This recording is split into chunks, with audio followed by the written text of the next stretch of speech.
We've seen her in hit movies like True Lies and A Fish Called Wanda, and now this famous actress and longtime supporter for the American Red Cross is here with some important information that will likely have us making sure that we're ready for the next emergency or disaster. Joining us live from Los Angeles is Jamie Lee Curtis. Welcome to the show.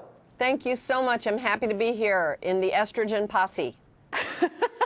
I love it, the Lifetime reference. Yes, we are the estrogen posse. It's great to have you here. Now, apparently, a lot of us are not prepared in case of an emergency, I hear. A recent Red Cross survey found that 51% of Americans have experienced at least one emergency situation, but only about 12% of Americans are reasonably prepared for a disaster, as recommended by the Red Cross. Now, as an ambassador for the Red Cross, you are here with some tips to help us out, right, Jamie? Most people are not as prepared. We sit at home and cross our fingers and hope that something bad isn't going to happen to us or our family.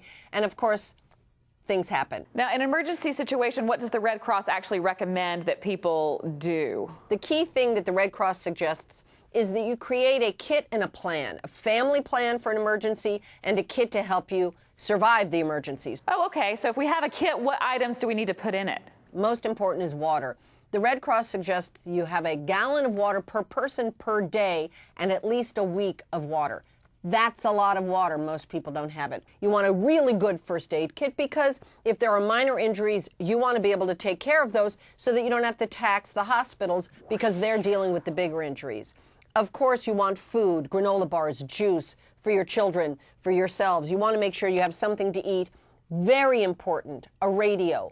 I like a hand crank radio that doesn't use batteries because that way, if the batteries go out, you can still use it. You want to be able to stay informed. Flashlights, very important. Medicines, prescriptions. Have a week's worth in your backpack that's ready to go. Glasses and contact lenses, also very important. But you probably need to have an emergency plan too. Your household needs a plan?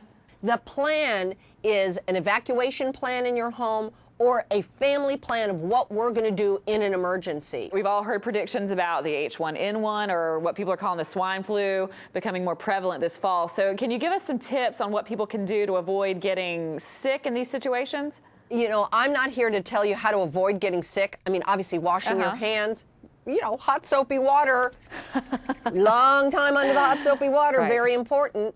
And, you know, obviously, trying to stay away from people with H1N1 is crucial. The reason that the Red Cross is getting involved is if you have it or someone in your family has it, you need to isolate for maybe 2 weeks. So you want to make sure you have food and water and medicines and, you know, stuff to entertain kids all at your home. Again, that's great advice. Thank you so much for being here today. We certainly appreciate it. Thank you for having me. Now, if you want more information on getting everything that you need for your family in case of an emergency, again, just go to the redcross.org/do more.